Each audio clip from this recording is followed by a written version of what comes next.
Hello, tis Maria. I hope you're doing well. This channel is called Priddy Positivity. I don't know why I didn't start out on YouTube. I kind of grew familiar with TikTok because I had been on TikTok since like 2020. And I was one of those people that like, "Ooh, I'm never going to get on TikTok." Da, da, da, da. And then here we are 6 years down the line now. I'm borderline addicted. But aside from that, excuse me. Let me fix my microphone. Trying to branch out Pretty Positivity on Instagram, Facebook, and YouTube. And that experience for me was very challenging because I realized as I've grown up, as I've gotten a little bit older and kind of retreated into myself a little bit more, I find it hard to be on social media the way that I am. Like, you know how like when you start smoking at 16 or something and then you get to like 26 and you're like, "Oh, I've been doing this for 10 years. Like, I'm tired." But sometimes that day is just super stressful and you just need something to get you out of your own brain. That's what social media feels like. I like yapping though. And my recent discovery went like this. I had a lot of stuff happen in 2025. It was kind of like a build up for real from 2020. There was just so much shit that was in my life. I had gone through depression, two unaliving attempts, and I know this is pretty heavy stuff, so I can offer a trigger warning. But since 2020, up until like the summer of 25, it felt like hell. And I don't come from a very happy childhood. I don't want to act like I'm the most tortured person on earth because there are traumas that are way worse than mine, but also trauma isn't. I don't like to compare trauma because trauma isn't relative. Like, so I had a pretty rough childhood with a single mom and a dad who was a victim of the prison system in racist America. If you don't like it, I'm sorry. Actually, I'm not sorry. Um, and so in a way, through all those dark and difficult times where it feels like we were trudging forward, me and my mom, she always found a way to make light of the situation. And I've grown to adopt that skill in my own life. Now, I'm not, I've had some really dark periods, um, but I've always made it through. Even if it was just barely, I've always made it through. And for a lot of people, I don't think I realized how hard it is to have that skill until I moved into adulthood. So, when I was growing up, it was just me and mom, and some cousins, and sometimes they were in and out of the picture. Just there was just a lot going on, and then we were trying to navigate single motherhood, poverty, um, some substance misuse, just a lot of dark, heavy things, mental health. And mental health seems to be like a generational thing in our family. And so a lot of my childhood was spent navigating and finding light in these very difficult periods. Well, 2020 was like the year of all years. It feels like the beginning of the end, you know what I mean? And I sit here now with a different perspective and a different mindset. But I'm able to look back at the journey with so much gratitude because it's truly a beautiful story.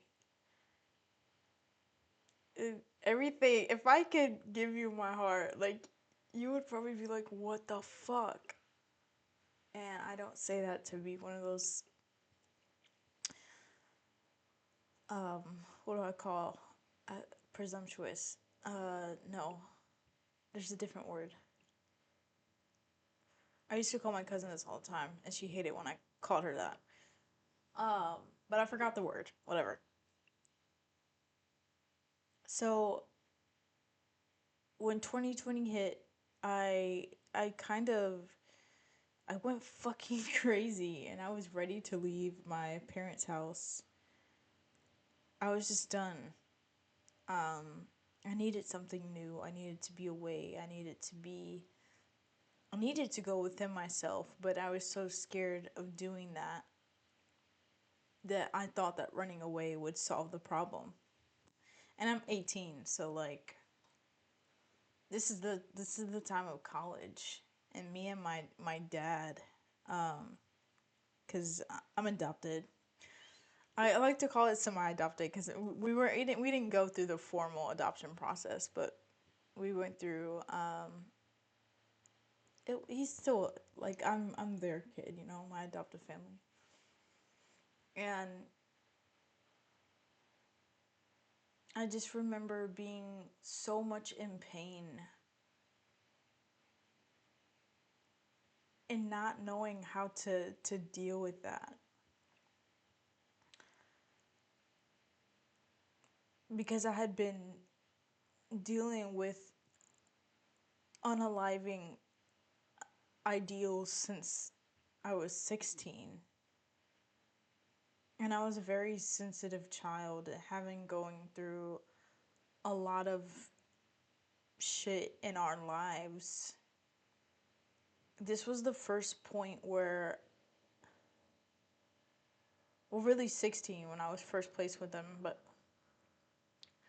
those were the first points that I had ever been offered a safe space to feel. And so instead of being in this survival, or instead of being able to drop the fight or flight, because I still existed within the fight or flight pretty heavy, and really take advantage of the safe space, I didn't know how. And these were the first times that a safe space was offered for me to face those emotions. And I was in therapy and skated on the surface for a long time because I lived in the dark for so long. I didn't even know how to access the light. And I felt so alone, and I didn't want to feel that way. But I didn't know how to not exist in the dark. So I stayed in the dark for a little bit longer. And then 2020 hit, and it was like, you can't keep avoiding the darkness. So I thought maybe if I escaped and went to college in a different town, then maybe I can outrun it or something. Maybe I can just get away from it. It worked for a little while. It worked for a little while. I was able to escape to a different city, meet new people. It was like the honeymoon period, and then when the honeymoon period was over, I still had to sit with myself, and so it was like, well, fuck. And then I discovered weed, and I was like, yeah, this shit is actually rad. I don't have to face problems anymore. I could just smoke a blunt and it goes away. No. It stalled it for a little bit longer. And then I got my first apartment and had my first WLW relationship. Taught me a fucking lot about codependency in relationships. That relationship, not because of the person, but just because of everything that I had piled on top of me and had avoided, when that relationship ended, it broke me. And I don't place any of that blame on the other person. We were two hurt people trying to find solace in a relationship, and eventually, because that relationship wasn't built on a sturdy foundation, it was determined to fail. But I wasn't expecting to deal with the impact the way that I had to deal with that impact. And so for a while, I was numb. I was numb in high school. There was some comforts, there was some enjoyment out of life. There were some people that I felt safety in, and, that there was some enjoyment, but it felt very surface level. I feel like I wasn't able to, like, enjoy it the way that I was meant to be enjoyed. And there's a lot of grief for that now because these people were trying to offer me a safe space to just exist, and I didn't know how to receive it. And for that, I'm sorry. So 2020 comes around, and this numbness kind of settles in. I'll explain it like I've felt numb since freshman year of high school. In 2016, I think that's when the numbness, like, really kind of started, and that was because of family home life issues. But, like, each initiation into a different chapter, it just grew and it became the foundation of my existence. So I didn't know really how to enjoy or find a sense of self in myself, because I didn't, what was joy? Like, all I knew was how to get through life. And that was really hard. Now, looking back, like, I have so much love for that version of me, for those versions of me. But I don't want to get stuck on that. I want to continue the story. So, 2020 hits, and I realized that the shit that I was carrying from my childhood couldn't be held down anymore. I couldn't hold that part of myself down. I couldn't continue to avoid it, but I tried my damn hardest, and that's why the escape came. And so we moved past 2020, and now we're into, like, 2021, and I discovered, like, marijuana and alcohol and partying, and I have my freedom, I have my autonomy, like, I just still felt so numb. I still felt so numb. Only this time, I was numb and alone, which was a terrible combination. I had friends, but I wasn't able to, like, I was not a good friend. I was not a good friend. Um, because I existed in codependency. When someone came along and they offered friendship, I often took a hold of that and tried to become codependent on them and place my problems on them, which is not fair in any relationship. And so, like, there's some grief that I hold for people in my life during that time because I was not able to hold up within myself.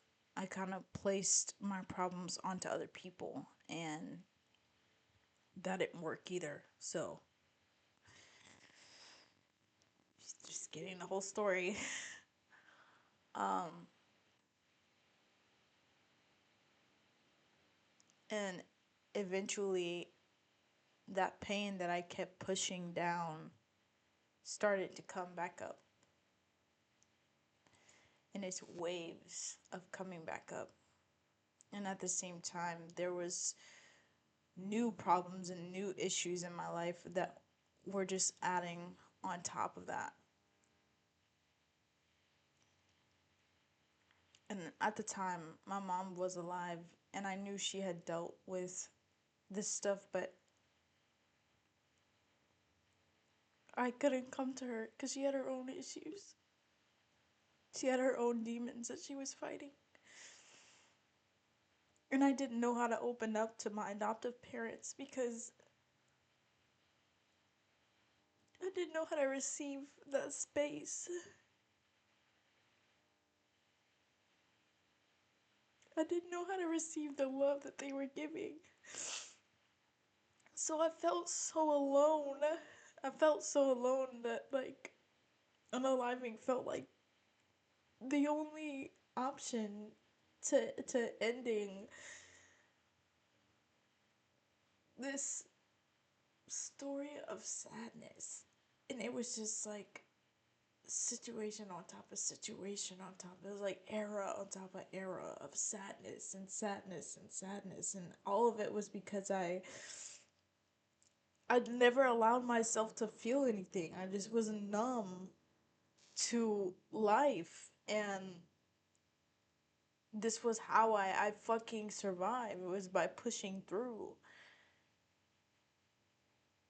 So, yeah, that first attempt happened in fall of 2021.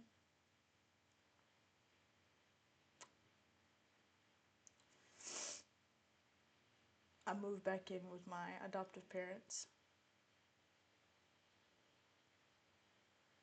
and they did their best to work with me as best as they could. And I still felt numb, but at least I knew I had people who really cared, and that even when I pushed them away 45 million times, they were always there. And I'm so thankful to have that because not a lot of people have that in their lives. And I'm so blessed. So I'm moving along. The depression and anxiety getting a little bit better. Um, they were still there in the back of my mind, but they didn't run the entire show. I was able to feel some type of something, but I still looked into like weed and stuff, escapism, to help me come to terms with life or to help me cope with life. Yeah, so eventually I got into social work, and I was like, I am going to save the world because there's other people like me, um, who I know need my help. And maybe by doing social work, because I know the system, I can help other people, and in turn they can help me somehow. So I did social work, and that gave me purpose. And then I learned that I actually hate bureaucracy. I don't hate the values of social work. I don't hate the idea of offering help to people. Um, I don't like the idea of bureaucracy and how a lot of social sciences or social practices tend to sometimes it's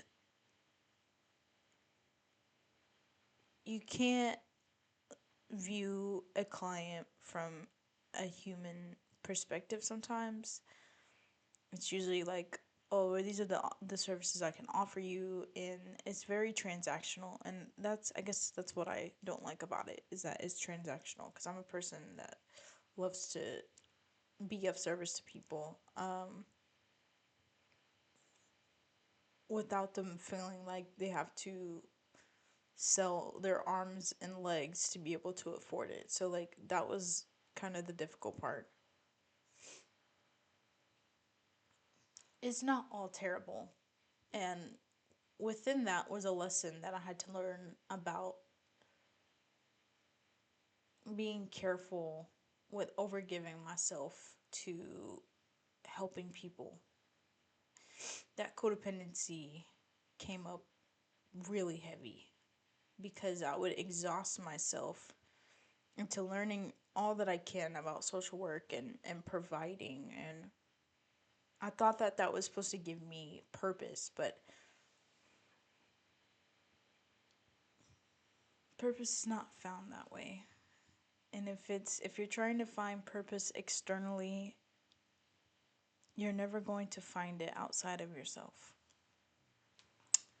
Cool. So, yeah, I did social work for some time.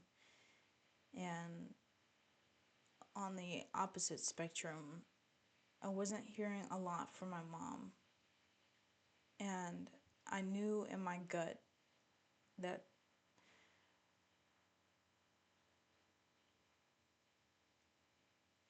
I just knew it in my gut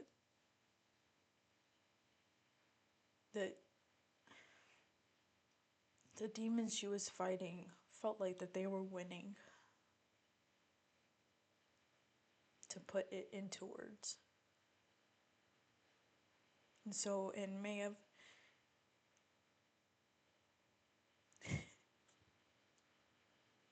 2023, I got a really devastating call that shook me to my core.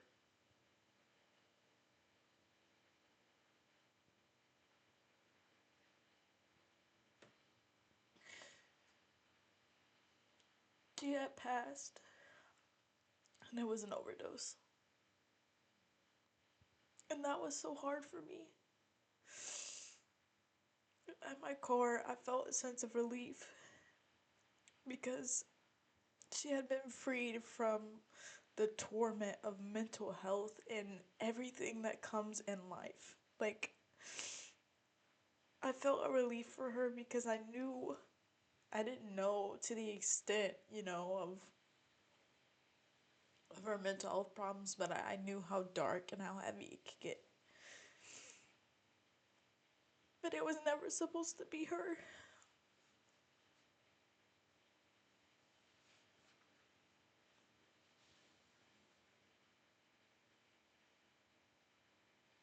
It was never supposed to be her.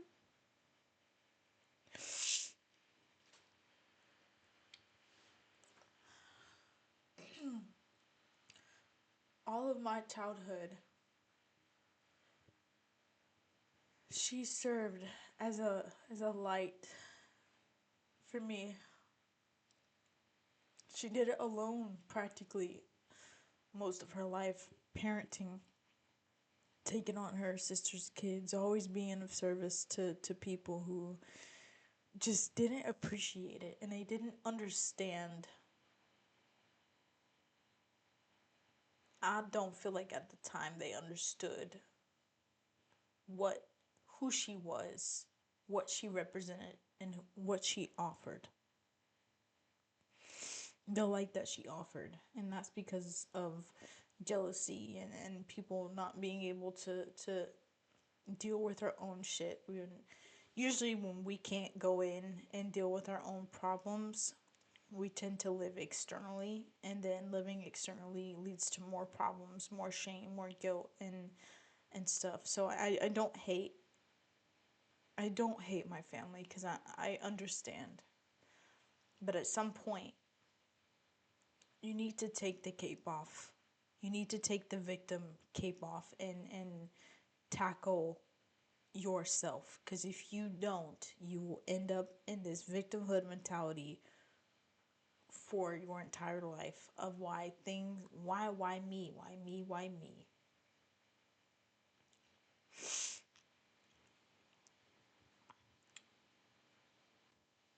So after she passed, there was a numbness. There was relief because I didn't have to worry about where she was, what she was doing. And I knew that she had, in a sense, passed peacefully. There was a relief that I felt for her because the burdens of life just were super heavy. And it's really hard to take the victimhood cape off. Like, I understand myself, so I don't shame anyone who still operates in victimhood, but I'm saying, like, you have the power to change that. And I would learn that lesson really quickly in my own adulthood. So when she passed, I went back to feeling numb, but there was a calling in me that I couldn't keep allowing myself to fall back into these patterns of shame and guilt. I had to do something. I had started therapy in the fall winter of 2021, and that's when I started to really take it pretty seriously because um in those December months was another feeling of not wanting to be here. And so I went to have a grippy sock vacation for a little while, and that's when I started taking therapy a little bit more seriously. Like, maybe there is something that I can learn by just applying myself to healing. Maybe, and that's why I saw out social work, because I fell in love with the process of healing. And it was very much a slow process. It wasn't that like, oh, I loved healing overnight. Like, it was like a, okay, I need to learn at least how to face myself. I need to apply myself at least a little bit and take it a little bit at a time. So that's where I learned to how to deal with depression and anxiety as best as I could with the tools that I knew how at that time. And that's why I liked social work, because I liked the idea of, oh, I'm helping people by going through therapy and also learning these concepts. So I'm helping other people, like, find healing or want to find the motivation to um to want healing in their own lives. And I found solace in that. And then 2023 came, and there was some feelings of numbness, but I felt that I could still process at least some emotions that came up around her death.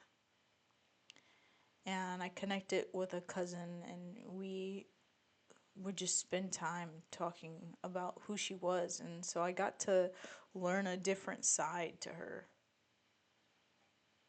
that I didn't have before. And so it kind of helped a little bit to see her outside of the role of mother. And I don't know, like around that time too is when my interest started sparking in spirituality. And that's when I was kind of getting introduced to spirituality for the first time, like tarot cards and stuff. I wasn't really invested into it. I just was intrigued because there's been talks about powers in my family for the longest time. Even as a kid with like ghosts and shit, like we've had some weird occurrences, okay? So like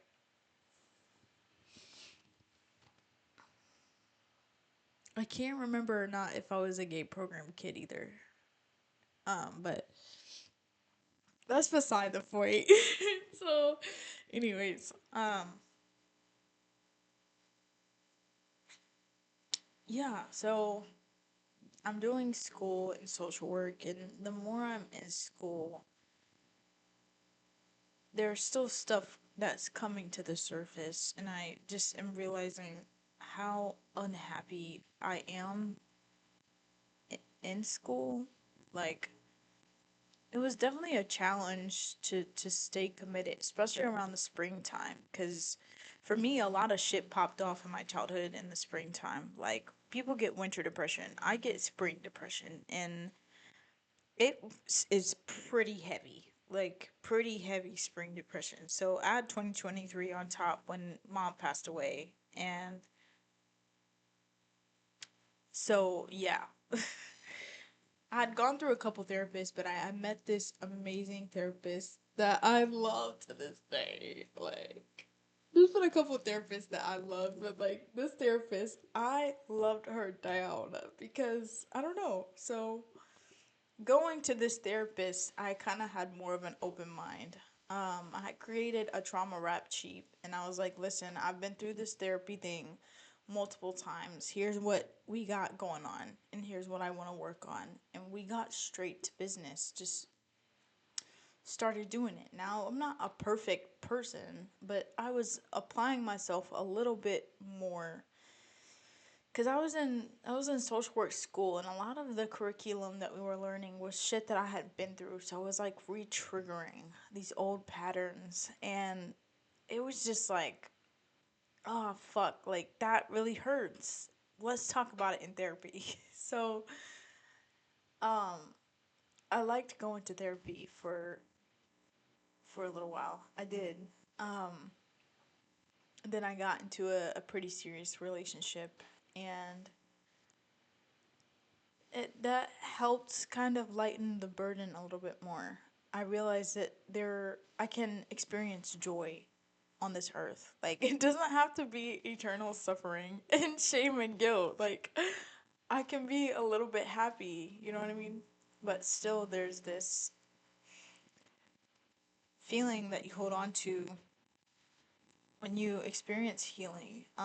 Trying to get out of that survival state, it's kind of hard. So like I'm planning my future and trying to hold on to this good thing in my life so tightly that I don't even realize that maybe that's not what I want. And but I was so happy, and I was taken out of that shame and that depression for just a little while that like I was willing to settle to feel that a little bit longer, even if towards the end I felt unhappy. And that's another lesson on codependency. Um, Codependency really can be a great illusion sometimes. And I still really value that person in my life. I value their friendship. I value them a little bit more. And I appreciate them and love them a little bit more now that I can call them my friend. And I know it's hurtful, but it just shows you the beauty of duality in life. So, we get to the final semester of social work school. It's the spring of 2024. It's the spring. I was participating in 2024. I did a lot of professional big stuff because it felt like that was something I was supposed to do, and it at the time it felt like that was what I was establishing for myself, but I wasn't really considering whether or not that thing made me happy. So I did um, an internship with AmeriCorps for 2 years and partnered with a organization called National Foster Youth Institute. And as much as I don't like bureaucracy, at the time I thought that the way that I could make change was on a national level, and that going into I wouldn't say lobbying, but I would say like policy, going into policy where I wasn't on the one-on-one tier when it came to social services felt like something that I could do because the one-on-one broke my heart. Every time, like, I just felt like it would be hard for me to do one-on-one with people. Because I see myself in so many people, and I know how I am, and so I thought that maybe I can make I can make do on the national level. And it was fun at first because I got to travel and meet new people from all walks of life and hear their stories about advocacy. Really, it's when my first like storytelling, when I first got to share kind of how impacted I was from my mom's death and just how I wish the system was a little bit more equipped to dealing with humans as humans and not as statistics. And I was like, I can do this. And I did it for a little while, but it still just wasn't fulfilling to me. So, fast forward, because all of this happened 2022 to like 2024. This is 2024 arc. I was serving on a board of a organization called Hop Skip Drive. Love them. They're out in California. It's if you want to look more on our organization, I can apply like a link to their page. Um, but all of the amazing change that they were making was on the West Coast, and I lived on the East Coast. And so I really felt like I wasn't contributing, and that made me feel unfulfilled because I couldn't give them what I wanted to give them, and also like going through school and I couldn't show up the way I wanted to show up. And that's what it was at the time. And so I decided to take a step back from social work and I took a semester off. At the final semester, like graduation is literally in May and it is what? Mid, let's see, early March, mid February. Like I'm already about halfway through the semester and I'm like, I can't do this. I can't see myself doing this right now. And so I've taken a couple semesters off before, but this one just felt very defeating because I was right around the corner. I was right there. But it just wasn't something that fulfilled me and I couldn't stay in a place where I know I wasn't fulfilled. Sorry.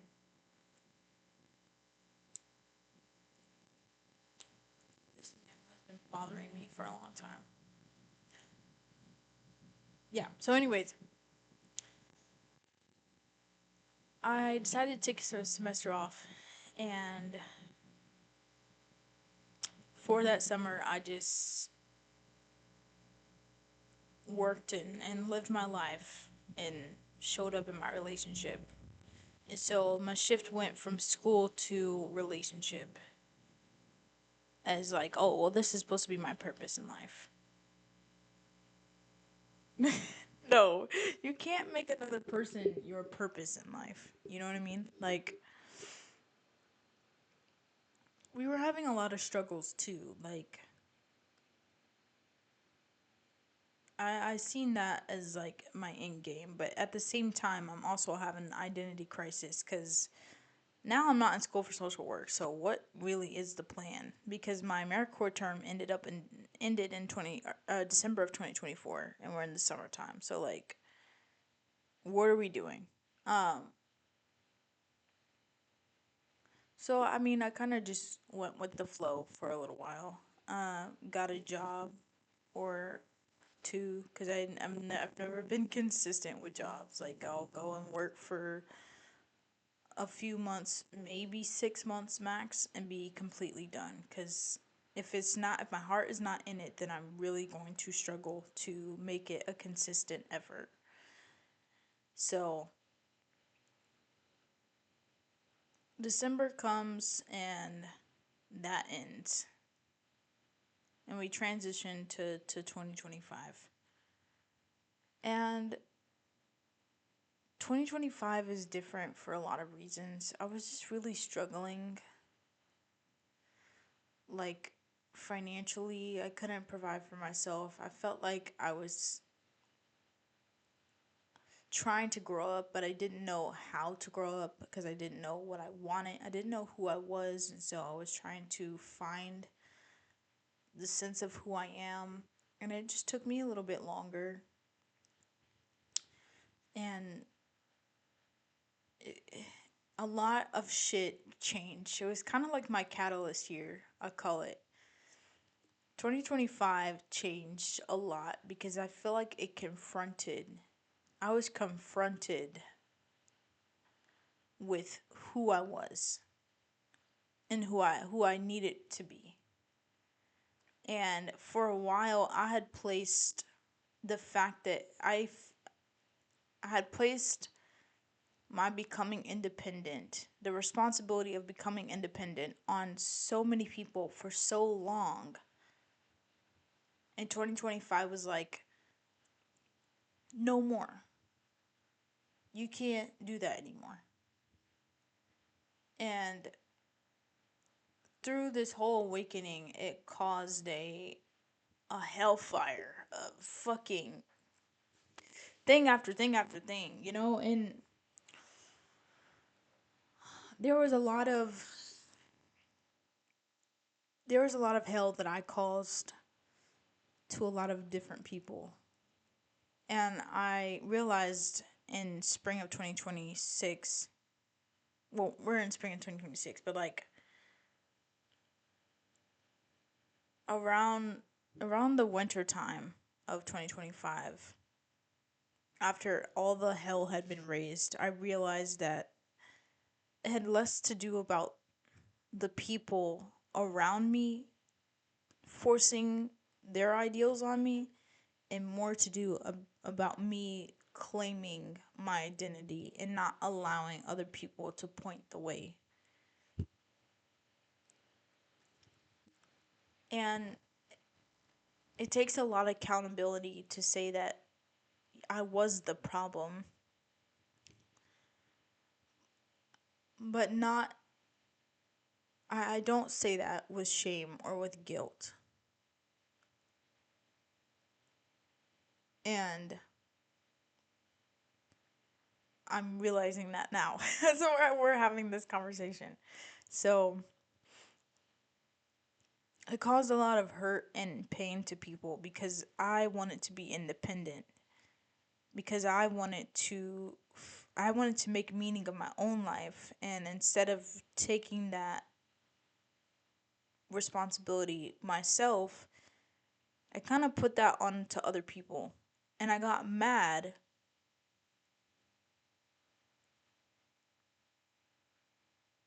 I just was mad. I was upset. I was angry. And this was the first time that, like, I was actually addressing that. And so I pushed a lot of people away. And I went through this whole catalyst year.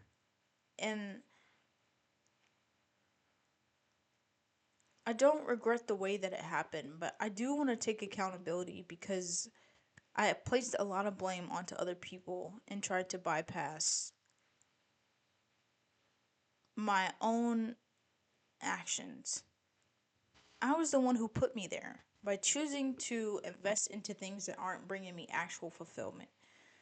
By not taking independence into my own hands and then blaming other people for trying to point me into certain directions. I allowed to be pointed in those directions. It wasn't their fault that I wasn't independent. I was allowing myself just to coast by, and unfortunately, in that anger, I had blamed it on the people closest to me. And that's heavy. But I don't meet her with shame or with guilt. Um, and I think I owe a lot of those people apologies, like sincere apologies. But when this time I ended up being homeless and life had stripped everything away from me to make me face myself and to become independent and choose who I wanted to be. And for the first time, I had actually felt hope. I had seen the purpose of the pain that I had been through. And that was life changing for me.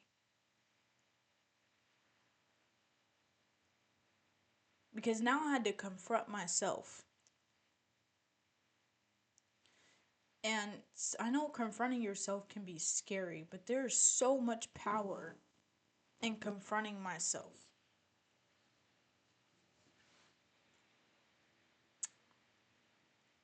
I had to build back those relationships, and still they're not at the same place, that I would like them to be. Um,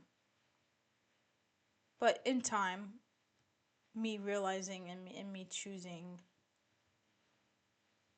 to continue to grow, hopefully they will be restored. And that's what I can say about those relationships. But in this time, I was going through immense healing, but I had to have this strong iron will or ironclad will. I had to have this will because it was for me. For the first time ever in my fucking life was I living according to my terms, to what I wanted.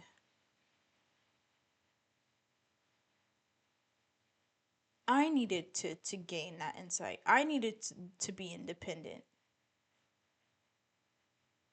And I needed to not allow people to point me this way or that way or look for direction in other people. And so I did just that. And I went about it in a very, like, fuck you, I'm going to abrupt my life. But I feel like it needed to happen that way. I needed to lose everything to find myself. And then I understood the beauty of pain. Because without pain, without dark, it's really hard. You can't see the light. You won't be able to see the light. Not until you face yourself. Not until you sit with yourself in the shit, in the dark, in your shame, in your guilt. Not until you face yourself will you really be able to know what true happiness and fulfillment is. Because the dark balances out the light. I got into some extreme forms of spirituality. Not extreme, just like I followed the path of spirituality and enlightenment. I think that's really what it was the path to enlightenment.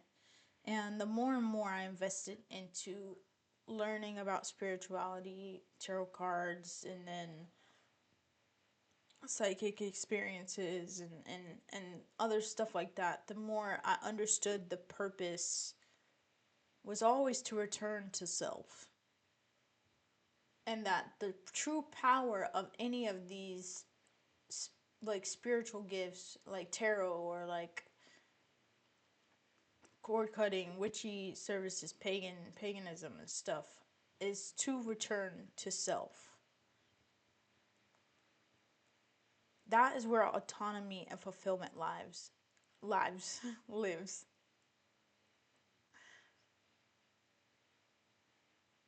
Fulfillment lies in you taking back your agency. And you can do this in ways where you don't blow up your entire life. I think, unfortunately, for some people, that's just how they learn. Is how I need to put my hand on the burner and burn myself in order to understand what it is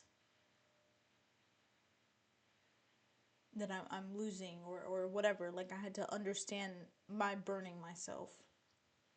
Not physically. This is not a self-harm thing. I'm just using metaphorically. Or, yeah.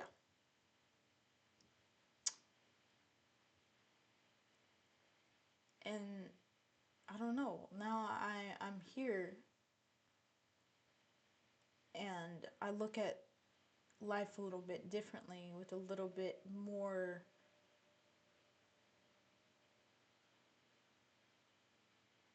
um just empathy for myself. Empathy for myself, for the people around me. Now it's a bit balanced now. But I can take accountability without completely shaming myself. I can take accountability for my actions without falling apart. And it's a very powerful position to be in.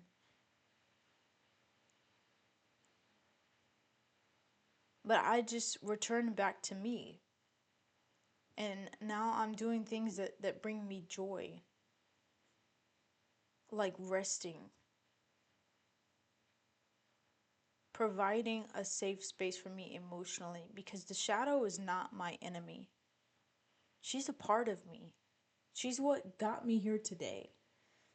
All those times where I've felt like depression was really taking from me was me signaling to myself, hey, something is not okay. Can we please take a look at it? It wasn't shadow trying to shame me.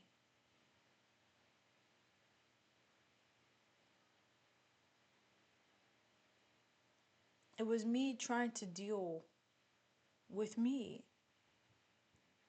And I have so much respect for me now, and so much empathy and kindness that now when I have something that comes up that is subconscious or that feels like a shadow side of me, I meet her with grace and I ask her what is it that you need and how can I best support you?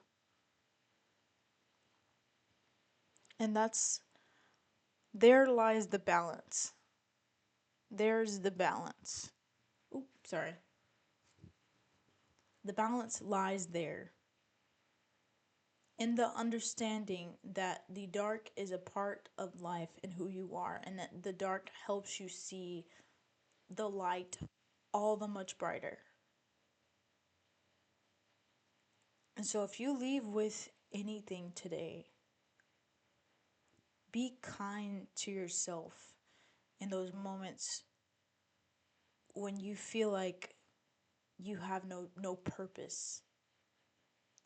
Turn inward and try and understand yourself a little bit better, and do it with kindness and do it with empathy, because that will change your entire life for the better. Love, light, and peace. This is Mareha Priddy with Priddy Positivity.